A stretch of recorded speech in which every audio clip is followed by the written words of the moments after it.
There. I'm doing good. That's good. That's good. So let's get into this first question. So, at what age did you enter the foster care system or become a ward of the state?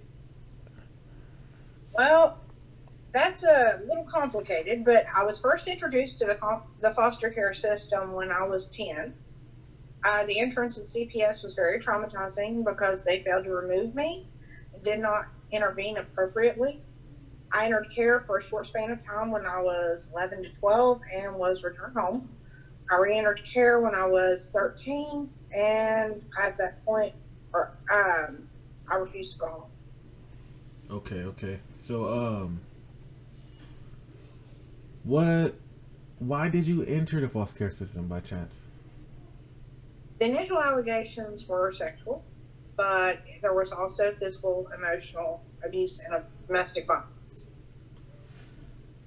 In an article, you said that your father received 45 to 105 years in prison without the possibility of parole. Um, what exactly did he do to you and your brother? He's, I mean, could you be a little more specific about what you're asking? What? How did he mentally and physically traumatize you guys to get Oh, locked up for 45 to 105 oh, years? he wasn't charged with anything but the sexual abuse. The rest of the charges had nothing to do with the physical, the emotional, or domestic violence or anything. So just the sexual abuse he got charged Just with. 11 counts of sexual abuse. 11 My dad was counts. charged with 11 counts of sexual abuse. He was sentenced to serve the time consecutively, not concurrently. His psychological found him to be an ingrained pedophile and capable of rehabilitation, which was the terms of any parole he would ever be eligible for. Do you remember as a child how this affected you and your brother? It, Yes, um, my brother sexually perpetrated on me for years, right along with my dad.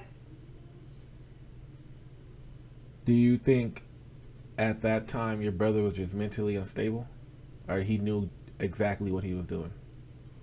He was reacting.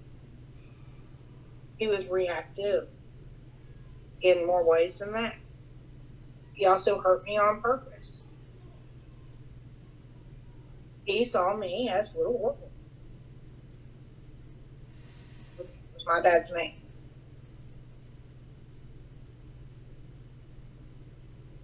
He even called me Little Orphan. In the article, you said that you were abused physically, mentally, in every way possible by the men in your life. Um, and you just explained the them actually abusing you, both men that you trusted in your life as a kid. Um, was there no one else around that was concerned for your well being? No. The short answer is no. Nobody wanted to get involved. That was a significant struggle that almost cost me my life. I initially reported the abuse to the CAT program at school.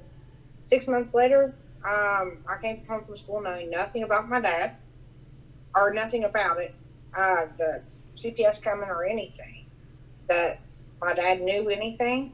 Um, and basically, my dad met me at the door with 44 Magnum, pacing the floors. I hid in the closet. My mom coaxed me out when she got home from work prior to CPS arriving.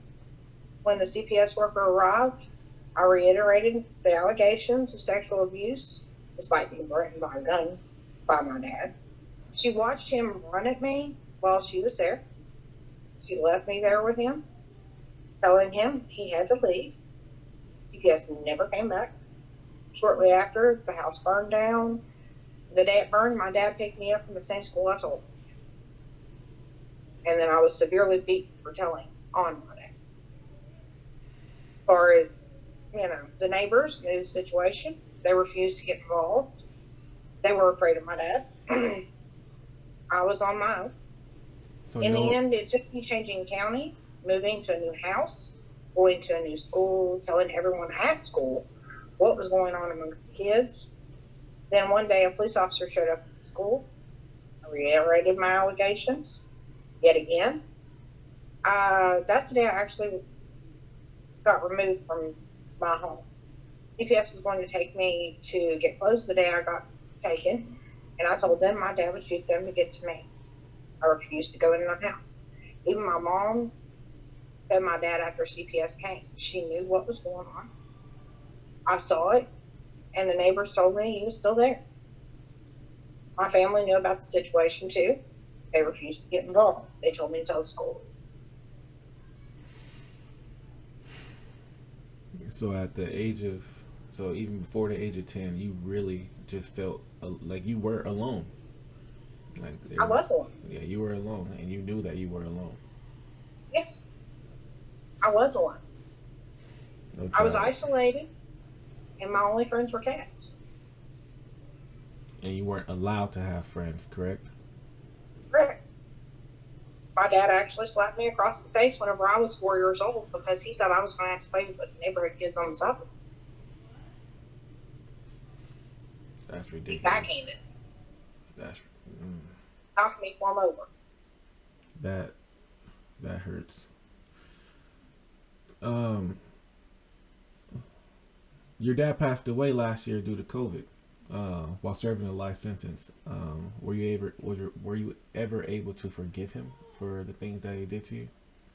Yes, Ha- I was able to forgive him. Actually, I did that for me. Um,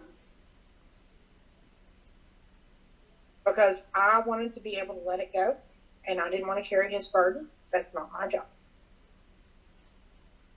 How how would you tell a kid that might be going through the same situation of how they can get to the point to forgiveness to get that burden off of them? They have to find a way to put the responsibility where it goes on the person that hurt them. Stop blaming themselves. But they have to do that on their own terms in their own time. But they have to put the responsibility where it belongs because it is not their fault. But they have to realize that. And they can only do that themselves. So after all that is done and you become a ward of the state, do you go directly into foster care? I know I went to kinship care And what exactly is first. kinship care for the people who don't know? Huh? What exactly is Okay. kinship care for the people who don't know? Kinship care is extended family. They try that first. And what happened with your extended family? Why did you end up Well, staying with my them? brother took over where my dad left off. Actually, he took adopts me every morning before fifth grade. That was how I got my wake up call for school. The bell. And why didn't anyone say anything about this to your brother at least? My aunt was in bed. She was asleep. She didn't know a thing was going on. Not even if you tell her? My cousin saw it, but they were so young at the time, they just watched. With your family, where'd you go after that? Foster care? Yes, I went to 5 different foster homes. I was in a lockdown facility, and I spent 4.5 years in Golden Girls. How come you didn't make it in any of the foster homes that you were in? Different reasons for each one. The first one that I went to, I went out on the porch whenever I was mad. She thought I was going to run away, so she dragged me back inside and restrained me. And I pitched the biggest fit she's ever seen Uh, and refused to stay there. I remember one time my mom was doing foster care and we had a little boy. It was really sad. He came into the house and then in the middle of the night we were all asleep and he we heard the door open and we found him outside with his bags packed, sitting on the curb, saying that he was just waiting to see when the next person was coming to come pick him up because they keep moving him from place to place. And I was like, "Geez, like that was nuts to me because I didn't have to experience the moving to place from foster home to foster home. I can say that at least. I got one foster mom and she has been there for me since I was 15. Um, Three of them were temporary foster. Two of them were temporaries. No, wait. No, one was a temporary. One I refused to go in the house at all. And I was down the block and the kids brought me food. the So they other didn't kids leave from the me there foster long. home, Huh? the other kids from the foster home brought you food because you refused to They go did. in. They did. I wouldn't go in the house. They felt bad for me, so they brought me food. One foster home, or my second foster home, the only reason it was ended was because I was sent home and they never had another bed available whenever I went back in state's custody. Okay. That was my second foster home. And then my third foster home was a complete disaster. Yeah. Disaster as in like for you wise, like you just. Like I actually had allegations against the foster parents. Oh shoot. Okay. Yeah. Okay. Yeah. We went on a camping trip. And well, I got their friend exposed himself to me while my foster mom was passed out drunk. Both my foster parents had been drinking. And then whenever my foster mom found out, she tried to silence me, so I reported it to the foster care agency. And then what the foster care agency do? They just moved you? They just moved me. And I don't know if you're familiar with CASA, but I had a court-appointed special advocate that did a lot of work. He was instrumental in getting my dad's justice. I mean, I was his last case before he died. And he was the first man that I actually met that really changed my mind about men. Look at the 13-year-old version of me when I met him. I'm telling you, I was like, oh God, not another pervert. Got you. That was my mindset at 13. Until I met him and he showed me an example of maybe not all men are bad. He helped me with my homework. I mean, he went all out, and that's what really changed my mind about men. It really was be his that. example. It really be the one person that can really change everything. And I'm a firm believer in that. It really takes one person. So at the group home, you went to a group home for 4.5 years. Now I was in the group home for 2 years, and it was fun to an extent, but at the same time, it was hell to me personally. This is not your normal average group home. So this is like a family atmosphere. Okay, this so explain to me what's the name of this group home that you lived at? Golden Girls. Golden Girls. All right, so at Golden Girls, explain to me like the environment. How was it there? We lived in a regular house. It wasn't a big structure, nothing like that. It was a regular house, a series of houses that looked like a regular house. Oh. Mm-hmm. So it's like 6-bed houses. Like how many kids to a house? Well, I don't know how many now, but back whenever I lived there was 22 girls. To one house? No, they had 3 different houses. Like... 3 different houses, side by side. Okay. And they each had a different name. Mm-hmm. We had cottages, and we all had different cottages. We had a motto. Once a golden girl, always a golden girl. That's amazing. We were a family. You still are connected to some of the people there? I still talk to the group home. Some of the staff are still there that were there whenever I was there. the same people still run it. That's amazing. Yep, and I still maintain contact with them. That's And amazing. I've even gone to them for help since I've been an adult. Seriously. You know what? Um, so now that we are, into the group home scene, and you were there for 4 years, give me two stories about the group home, not just foster care, that you'll never forget. Testified against my dad in court. They were very supportive. They were there for me.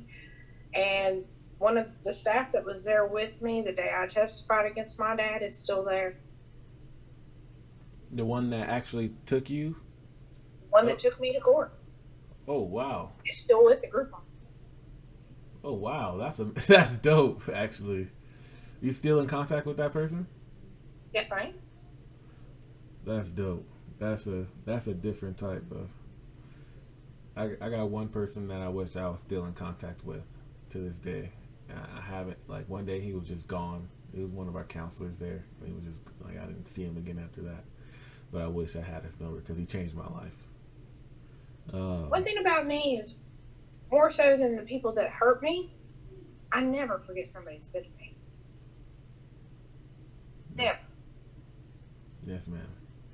I'm the same And then way. the other memory, this was fun.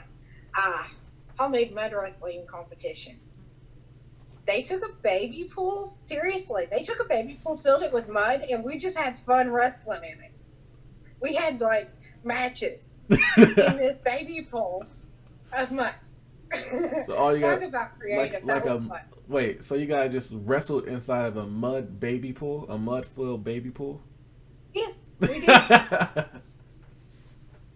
They still have pictures. I've never heard of that before. That's that's It was creative. It was creative. I've never heard. That's actually pretty cool. I've never heard that before. You see, they couldn't do that in the boys' home. Somebody go end up fighting. That was fun. Um,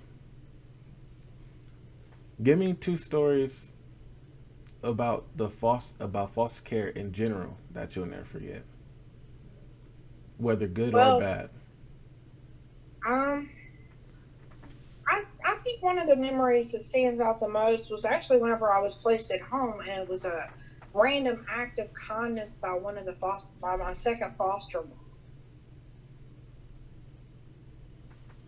Uh, my mom's boyfriend had beaten the crap out of me in the bathroom so bad he was covered in toilet water, and it made me feel like I wasn't worthy of sleeping in a bed.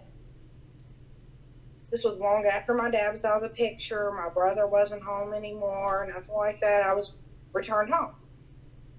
That's why I refused to go home. But prior to that, I took a half a bottle of Tofranil.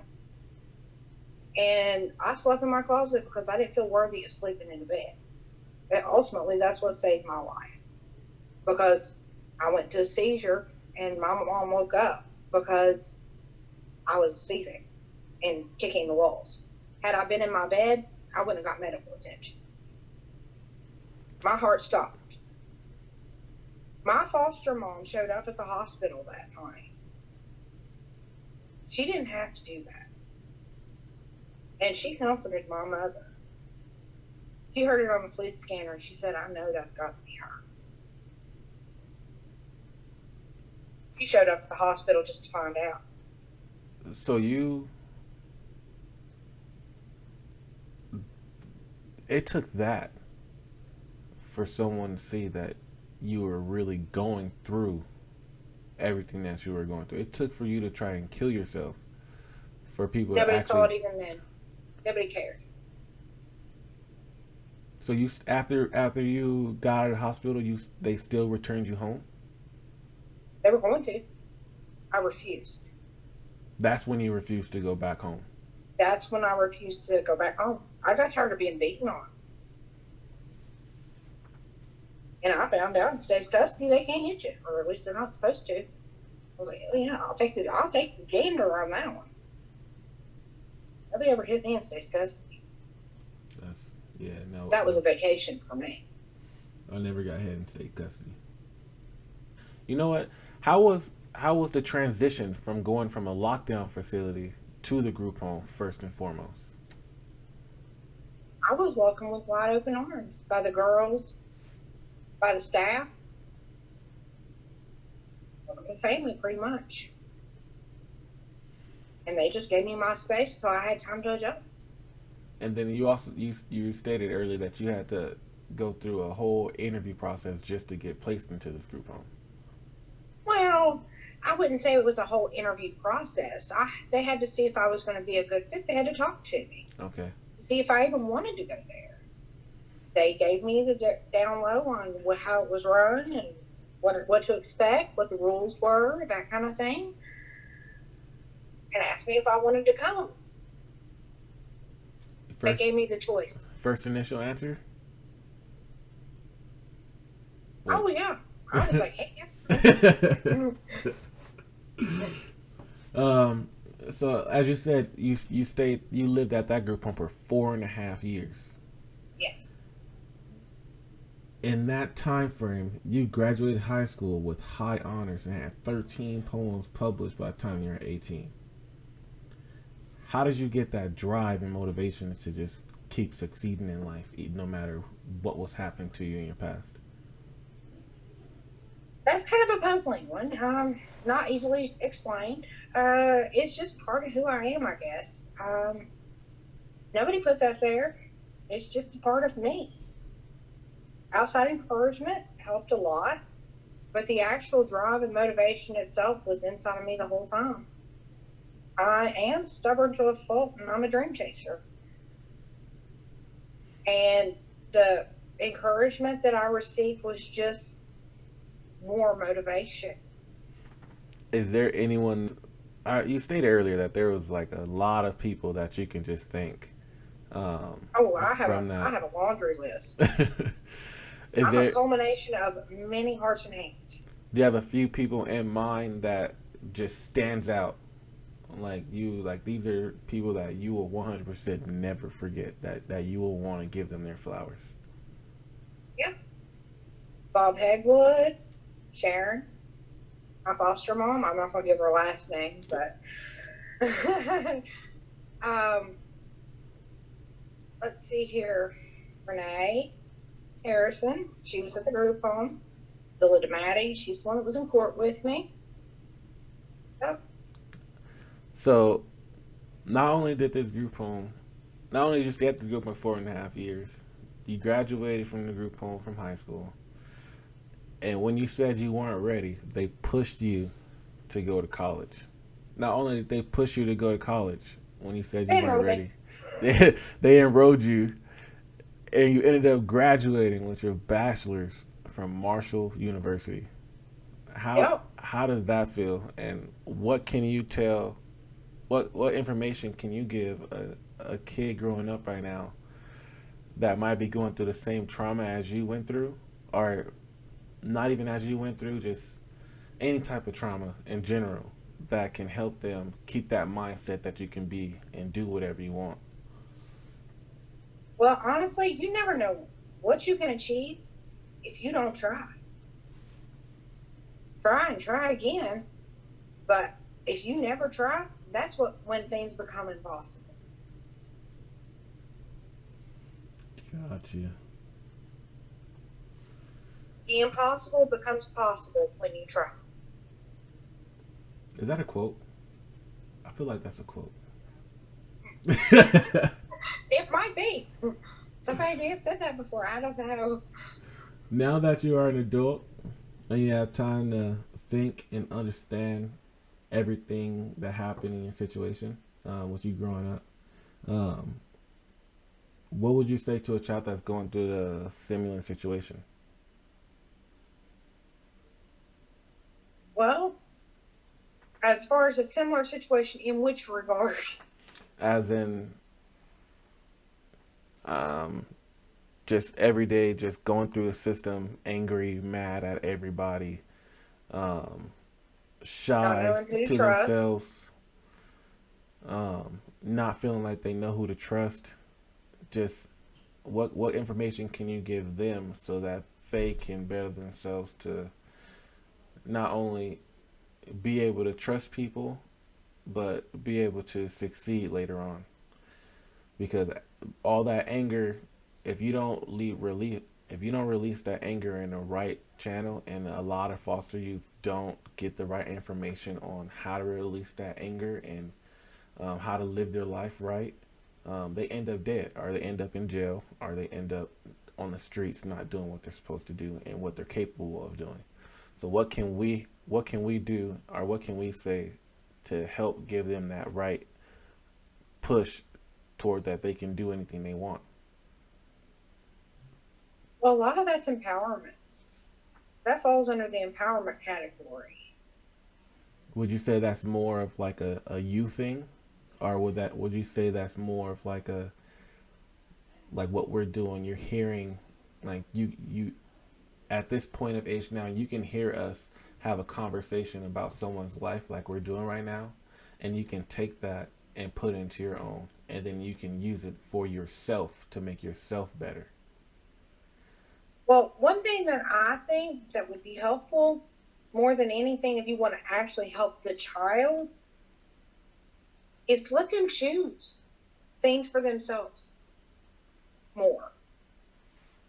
You know what I mean? Yes, Teach ma'am. them to choose for themselves, not make the choices for them. Give them some power to choose. And Respect what they want too. the go-to thing of, if you're really thinking about being a foster parent, I believe that you need to understand and give that child the choice, his or her choice, to do what she wants. She's going to mess up. She's going to do this. Don't give up on that kid. Make sure you give them the choice. Show them that you're there for them. Because once you show them that you're not, it's over. That child will And let not them be trust you again. themselves. Exactly. Let them know it's okay to react. It's okay to have emotion. It's okay to feel that pain. How And could I'll be here for you when you need me. You yes, need ma'am. space? Take it. You need me? I'm right here. How do you how do you suggest someone who goes through so much trauma to find someone that they can trust? Honestly, that's trial and error for everybody. Because with trust, have to watch people's actions. You have to test the waters and be cautious and careful because actions speak louder than words, and you can learn a lot about a person just by watching what they do, and it'll tell you what their intentions are. A lot of people are a lot of people see foster youth, and a lot of foster youth are at fault to trusting the wrong people, because we're so used to people not caring, that as soon as someone shows an interest of them just talking and showing that they're interested in you for that time being, we start to trust that person without them actually showing, like they're telling you all this stuff, but they're not actually showing you the same love. So You're misled by words. exactly. So what we're trying to get to you guys is that sit back, don't go into the, like, you meet this person, don't run into his face, or her face. Sit back, watch your surroundings, understand what you are and how they treat people when they're not around that person, or if they are around that person, how genuine the person that is, and then you make your own decision on if you want to trust somebody. Don't do it because someone tells you to. Make your own decision. Trust who you want to trust. Put your trust in who you want to. Because at the end of the day, if that person breaks your trust, that's something that you decided. All right, so we're going to go on to What are you doing now? I'm getting ready to start on a book. Do you have a title for the book? Rise. Rise. Okay. Yeah. Basically, it's rise, strength, and then semicolon, um, shattered. She rose. Okay. Do you have a release date or anything? Or are you just starting? No, I've just got to the title so far. Okay, I got you. I got you. But that's a I I still have to type it all up. that's it's going to that book's going to be crazy because not only are you doing an interview on it now, you are allowed to go into detail about everything that was happening, and I believe that this story is going to help millions on millions of people, whether you're in foster care or you're not in foster care. Um, when you were a child, how was I'll say a teenager? How was your childhood trauma affecting you as a person before you figured out you needed to let it go? Well, I was wild. I ran away. I was restrained. I was suicidal. I was depressed. I was angry to the point of rage. I was reactive. I was wayward. I would not listen. I made a lot of decisions based on my own safety, but at the same time, I was equally as reckless. So, with that being said, and with people doing with kids at least doing the same exact thing, you might have done, or probably even worse. What would you tell them, or how would you help them get past that to help them release that anger they have for whatever gave them that trauma? They need to find a way to channel it, use it to benefit themselves, to benefit other people too. They need to find a way to release that anger, release that pain, work through it, rise above it, overcome it. Well said. Give us and this is gonna be the last question. Give me a negative and positive outlook that you have taken from the system in general. It can be from the beginning or to the end.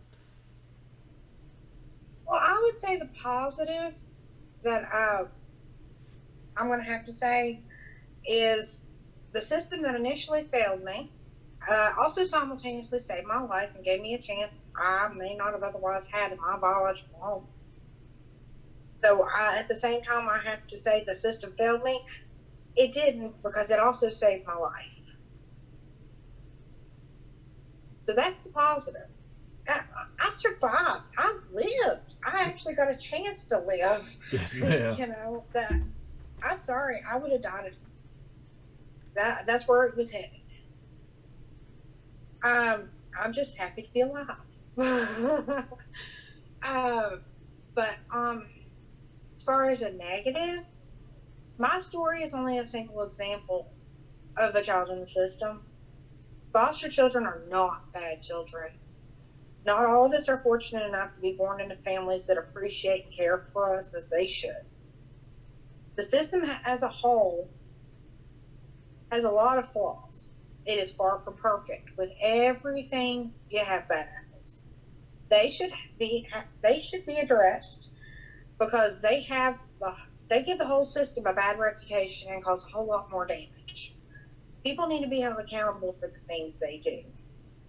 Children are innocent and they can't provide for or protect themselves. Too many children fall victim to the cracks in the system alone, of which there are many.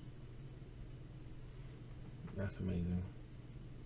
Thank you again so much for coming on today and giving us your story. Um, like I said before, I believe this story is going to change a lot of people's lives, and I believe if you watch this or even listen to it, whatever you do, I want you to take something, whether it's big, small, doesn't matter, something away from this interview and make yourself a better person. It doesn't matter if you're in foster care, you're a former foster care, or you're just a regular human being. You never know who can be going through these exact same things. And she got out. Eventually, she got out. There's some people who never got out. And they probably are facing that their entire lives. So always be mindful. Once again, I want to thank Jessica for coming on. Um, Oh, there's always room for hope. Always room for hope. Yes, ma'am. Thank you, Jess, for coming on. I appreciate you.